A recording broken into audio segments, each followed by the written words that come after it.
এবারে টি-20 বিশ্বকাপ প্রসঙ্গ। টি-20 বিশ্বকাপে বাংলাদেশের জায়গায় আইসিসি স্কটল্যান্ডকে আনুষ্ঠানিকভাবে অন্তর্ভুক্ত করেছে বলে দাবি করেছে ক্রিকেট ভিত্তিক পোর্টাল ক্রিকবাজ। তারা বলছে, দুবাইয়ে আইসিসি সদর দফতর থেকে এটি নবরাই স্কটল্যান্ড ক্রিকেটের সদর দফতরে যোগাযোগ করা হয়েছে। একই খবর দিয়েছে আরেক ক্রিকেট ভিত্তিক ওয়েবসাইট ক্রিক ইনফো। বিস্তারিত মাইনুদ্দিন মাসুমের রিপোর্টে।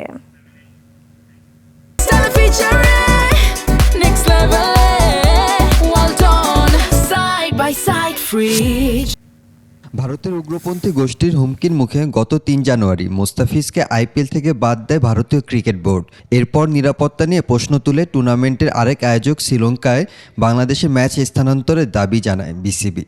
কিন্তু আইসিসির বোর্ড সভায় ভোটাভুটিতে অধিকাংশ ভেন্যু না বদলানোর পক্ষে মত দেন।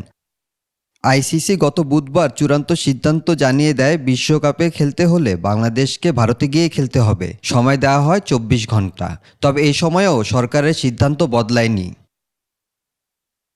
ক্রিকবাজের প্রতিবেদন বলছে, শনিবার সকালে এই ব্যাপারে চূড়ান্ত সিদ্ধান্ত হয়েছে। আইসিসির প্রধান নির্বাহী কর্মকর্তা সঞ্জয় গুপ্তা এক চিঠিতে আইসিসির বোর্ড সদস্যদের জানান, বাংলাদেশের দাবি আইসিসির নীতিমালার সঙ্গে সঙ্গতিপূর্ণ নয়।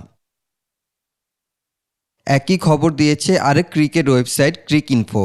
তবে স্কটল্যান্ড ক্রিকেটের প্রধান নির্বাহী কর্মকর্তা ট্রুডি লিন্ডব্লেডের সঙ্গে যোগাযোগ করে তার কাছ থেকে এই ব্যাপারে তাৎক্ষণিক প্রতিক্রিয়া না পাওয়ার কথা জানিয়েছে। ক্রিকবাজ বলছে, বাংলাদেশকে বাদ দিয়ে বিশ্বকাপে স্কটল্যান্ডকে অংশ নিতে চিঠি দিয়েছে আইসিসি।